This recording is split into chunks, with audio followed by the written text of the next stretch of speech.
রোগী এখন এই জায়গায় নিয়ে আসলেই তারা বরিশালে পাঠিয়ে দেয়। তো এই জায়গায় কোনো এমবিবিএস কোনো ডাক্তার নাই, আছে নার্স কয়েকজন, এই এগোজারাই তারা ট্রিটমেন্ট করাইতেছে। এক সপ্তাহ পর্যন্ত আমি ডেঙ্গু রোগী নিয়ে এই জায়গায় আসি, খালি ঔষধ আমরা বাইরে থেকে কিনে খাওয়াইতেছি, সুস্থ পাইতেছি। অ্যাম্বুলেন্সে আগে ভাড়া ছিল 3500 টাকা, এখান থেকে রেট করাই ছিল বরগুনা থেকে বরিশাল 3500 টাকা।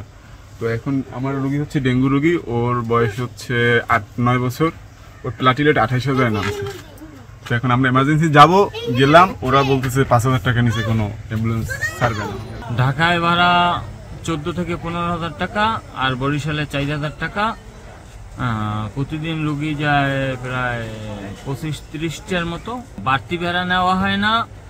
এমনি অক্সিজেন লাগলে আমাদের অক্সিজেন যদি বাজার দিয়ে ভাড়া করে আনতে হয়, তখন বাড়তি ভাড়া 500 টাকা দিতে হয়। অক্সিজেন আমাকে একটা থাকে, আর যদি কোনো রোগীর 2টা লাগে তাহলে 4500 টাকা।